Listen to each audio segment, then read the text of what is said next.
first of all, I have to tell that there isn't a shamanistic world, because today there are still lots of different tribes or indigenous in South America or Nepal and other countries in Africa too living, and they are still living in a shamanistic world. So we have different types of shamanistic worlds, but there's like one carpet below this, and this makes all over the world like the essence that this is shamanism. This means that everything who exists has like a soul, has consciousness, and that we are a part of this world, that we are not the heroes and the masters of this world, and that we are always connected to the spirit of other living creatures. Yes. And so I think mostly maybe 27 years I slowly walk into these different rooms of shamanistic world, because I love the way I myself, as a woman, as an artist, as a human, can feel and get in contact with this so-called unseen reality, because for me it isn't any longer an unseen reality, it is reality. Because for me today, after long years of experience, I think that a real realist is a visionary one. So because this is that there is no that we are always in like altered states. There is nearly no cutting between this world and the other world. I only have to know them, and so I can act in them, and this gives a big richness to me, and with all my senses I can go into this world, and I don't have to leave nothing. I don't have to believe nothing, because I can experience this with my own body, with my senses. And the first is I can explore like my own spirit, and then I can get in contact to all the other like qualities of spirit which are in this world.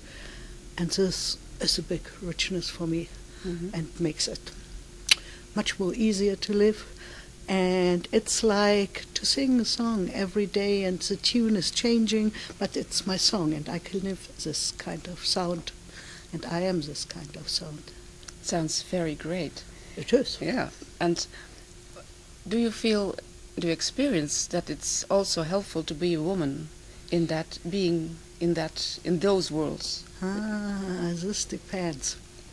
This depends on the culture. When I think of most of the cultures in Nepal, I found it much more easier to be a woman, and also easier to work as a she shaman in this society. But I mostly, in a way, live in the Amazon, in the Peruvian Amazon, and this for women, I found, and I still find, it's not so easy to go, because mostly men are doing this real important work.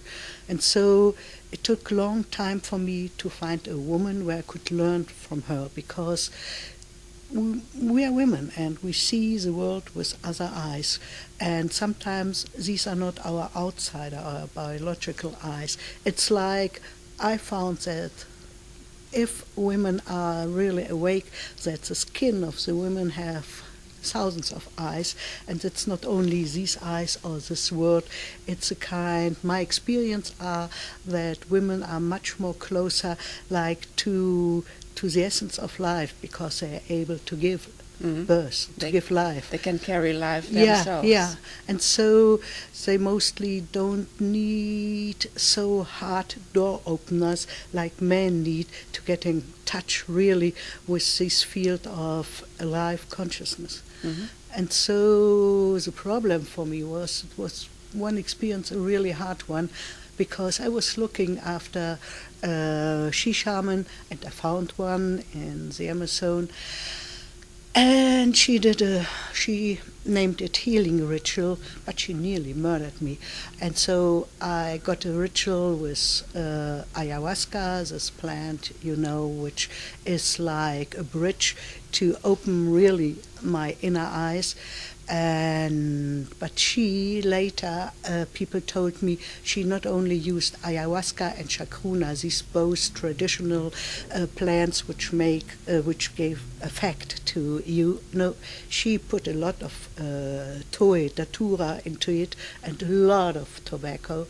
And with this datura, you really can get not only numb in all your parts of your body, but nearly 1.5 a day later, I wasn't able to go, I wasn't able to talk. I really was afraid not to get back into my normal state of thinking and consciousness. And normally the songs of the shaman are really healing songs, and they do heal not with the plant. The plant makes that they can see, but they heal with the sound.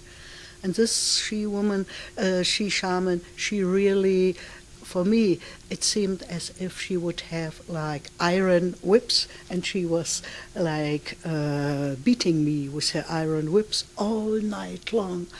And I really lost my mind. And later people in the village told me, yeah, if this woman gets a feeling that another woman has a little bit of own power, she really shows everything she can to you. And she is a master, this is true. And they said that only women do like try to get in fight on the spiritual but also on the body way with the effect of ayahuasca, only with women, and men with men.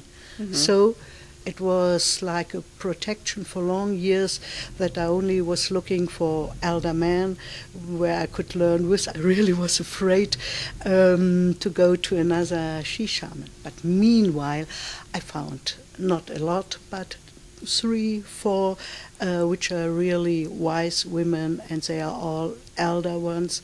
But this was a hard lesson for me, to trust in a woman, and so I learned it doesn't depend in a way on a woman, that we are not better humans. It depends on what do you want, which effect do you want if you are going to treat me, or if you are going to do a healing ritual with me. And this is the key. What's really your focus? If I talk to you with the focus to give a lot of pain to you, and I'm smiling, I will give a lot of pain to you. And if she's making this healing ritual with the focus that, I want to see if I'm the strongest or she is, she will harm me. That's it. And then on and on, I've been walking, and I found another really great old woman. Her name is Dr. Felicitas Goodman. She was an anthropologist, and she was really encouraged. She was an old, really strong lady, and she found out that we can change our perception while working only with postures of our body and with the rhythm. And so I have been like a student for long, long years, and so I found, beside all these ways to open my mind with the help of plants, I found out what a gorgeous way it is only to work with my body and with a special rhythm. And we have done measuring, brain measuring, everything. But this is interesting. But the most interesting is that if you look at really old statues, postures, so in Stone Age, in all the cultures, you can find postures with a real specific way they held their arms, their hand. And if you do this, if you put your hand like this or like this and open your mouth and put back the head, you immediately will feel a really, really great heat. And with closed eyes and a rhythm of 210 beats per minute, it's really fast. The connections in our brain, clack, clack, they turn so that you get in an altered state, and you don't have belief, nothing, and it's short time, maybe 15 minutes you can do it, and you really get into the state of visions. And so nowadays I mostly practice this way on one hand, and I teach this to people because you don't need nothing, only your body and a rhythm and a sound. And we are sound. Our body is sound in every cell. We have like sound and water, and we have this movement, and that's all. And on the other hand, every year for some months I go again and again into the jungle to get into this really direct contact with there's nothing else between nature and me, and that I learned to sing these songs to get in contact with really the spirit of what is. And that you do that on your own, or also in company with others? No, I need this time for my own, because it's very uncomfortable. I can tell you, not only because of the mosquitoes, but because of things which can happen, that you get like a bad spell. So I have been sometimes really, really badly ill because I got like a daño, like a bad spell from the anaconda, or once from a jaguar, or from another shaman who was guilty, because all these things. And then you really get ill, because it is like this phenomenon of resonance. If you are sitting there and your focus is only on me, and with your song you reach like my field of vibrations, and it's possible that you sing a kind of illness to me. And so where these spirits are really alive, and I saw things, if I would tell it here on the street, people would bring me to the next hospital, because it is possible, I know this today, to see things which other people can't see, and with this, in the same moment I can see the newspaper and I can see like a spirit. And so I thought, Mamma Mia, what's going on with this? Is the spirit the reality? Because the spirit looks like you. But it's not you. It's really something I can't touch. And this I learned, that if I go within these indigenous cultures, with these people, into their fields of reality, step by step, I'm a part of their reality. And this is not like Sunday afternoon TV show, because this really, really puts away all your everything what you ever thought in your life, that it's possible that someone is touching you like this really hard and no one is around. But this only happens for me if I'm living with the people in the village. But this changed my perception and also my daily life here, because now I know this is one part of possibility of reality, but it's not the only one. And this is what I really like to explore, this richness I have inside of me, and that I'm a part of all these different realities if I'm willing to open my mind. And I also found out that women, in a way, also here go another way. Maybe men will name it a softer way, but it isn't a softer way, because we can mostly, so when I'm doing experience with women, we go out in nature and we sit still, not meditating, but we sit still for hours to get in contact with the other kinds of living, so like trees or animal or something of this, and we don't need nothing to change this perception, but maybe to take care, to be aware of my breath, breathing, or I don't know. It's an easy way, but it's so effectful to go it like the soft flowing water, which gives the stone a form. It's not to take a hammer and to let the stone explore. I think, in a way, my way is more to flow like a water around the stone, so that step by step the stone is changing its form. A very female approach. Yeah, I think so. Yeah. Yes. And the people you work with, you take into nature, Yeah. there are mainly women or men also? mainly women, and some things I do only for women. I like the men, this is not the problem. But if you are in a group with women and they are men are changing their behavior, and women too. Yeah, And true. so for some experience, if you really try to be like true to yourself, it's better not to get into this kind of game with men. It's nice, but there are special situations for myself. I'm clearer in my mind and I'm more concentrated on what I'm doing when I'm in one way alone or going with women who also don't take care if you have the nicest lipstick of the day or the best shoes. This doesn't matter. And therefore I do some, for me, important experience only with women. Yes. Yeah. You mentioned that it started for you 27 years ago. Yeah. So with consciousness, yeah. Yeah. What brought you on this path? Who? Sometimes I thought of this, and I can't remember like a person or a day. It is like a long life longing for to see the unseen, but because I always knew there is more than only this table and the chair. And so if you are open because you are hungry to know something, these things you want to know, they will reach you.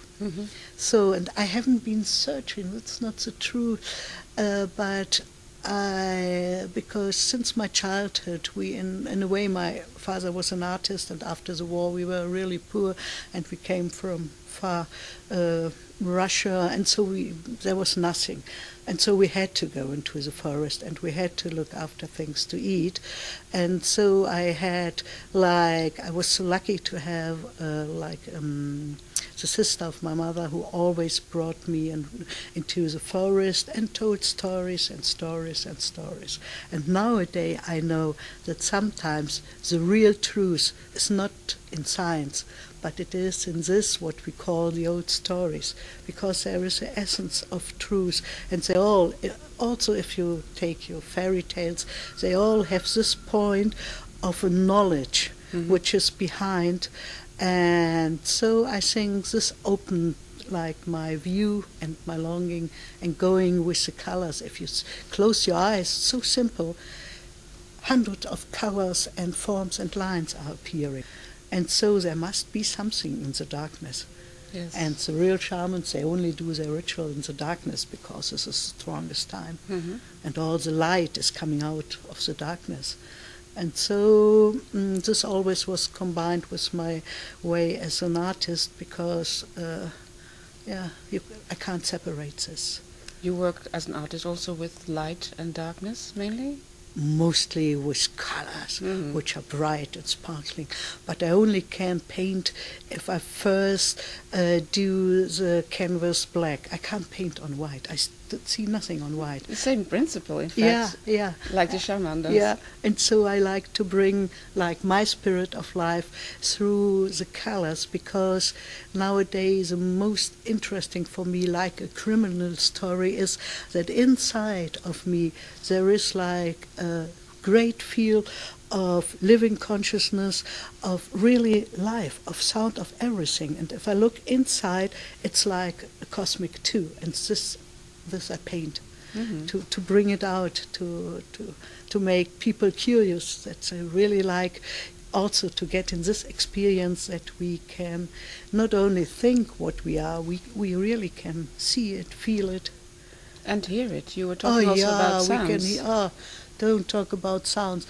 I got the feeling through the years, my ears are, I can hear like the last grasshopper 100 kilometers away singing or coughing. So sometimes these poor ears, it's too much from them to hear. Can you shut it down as well? Yeah, you have to learn this. But it is sound. I think if there's a painting, when the painter has been really in his painting, not thinking, but in his painting, you can sing it. It's like a song too. It is like this. Or if you meet people and you get really this taste of the essence of people, you can sing this lady. Yeah. I once learned that music is the closest to what we could call the divine power in the universe. Yeah. And if I hear you well, it sounds a bit like that to me. Yeah, we can hear. So if they're going with these satellites, all this, there is a sound in this universe. Some people grabbed it, but there is a sound in everything, and this is the principle. Real shamans, they work with the sound. So when I got ill from this not so friendly anaconda, because I disturbed her and I didn't know that it was her place, Mamma Mia, they sang the song of the anaconda for me. And they did heal me in 2 nights with the song of the anaconda. And so, because it's like homeopathic stuff, when I get hurt from this, I get a thing which is close to this, the same vibrations. And so the shamans in Nepal, they take their, like an inner sound, the mantra. We don't hear it outside, but it is a sound who changes everything. Yeah. It also reminds me of, we are very much a water, filled up with water, all our cells are filled, that it also vibrates through our whole body then, and bringing it into balance probably again. Yeah. And so I like this technique with this old lady now. 3 years ago she died, which she explored again only with the rhythm and with the body. And because in our brain we have a special part, it's called hippocampus. It's like a door to remembrance, and you can open it with harmonic rhythm. They found out in Zurich here when they did research for epileptic people with epilepsy. And if I give like food to this door with a rhythm, but it must be, they say, a harmonic one, it opens and you can get to all your knowledge. Not only you have stored, but I think that within ourselves we have like all knowledge of life, also not my private personal life, not of my family, but more than this. And I can reach this. And this is what shamans also do, that they go into your net on information which is I can hear, I can see it if I would be a shaman, and so I can change it. Yeah. It's remarkable that here in the European country, these foundings are made about epilepsy, as you said, with sound. Do you notice that more and more there is a connection between these worlds, the regular science and the shamanistic knowledge? Yeah, I'm so glad it is like this, that now scientific say like the same as old shamans say, which never have read a book because they can't read. Yes, I'm so happy to live in this time where we are connected to this, and that I don't have to separate myself from myself, because I love to see things also with my intellect, and I love to get in process of understanding, and so I can combine these two. These are not two worlds, but now the scientific, they slowly walk into the reality. Yes, it's always the question, which reality is the most real? And that's what we can fight about. But we are here at the psychedelic forum and talking about these days, and there it becomes more and more clear that perhaps there is another reality, as you mentioned clearly yourself, which is perhaps even more real than we normally hear in our normal world. Yeah. Thank you very much for this talk. I enjoyed it very much. Is there something you want to add still, which we forgot to mention? No, thank you. I'm very grateful that you have this open mind to ask something, because I think it's more important to have more questions than answers, and so I hope we could bring a little bit more of questions into this world, and so that more women especially are encouraged to get up and find their own way, which is the own way for them to get in contact with this real alive essence. And yeah, that's it, and this is what I like to do.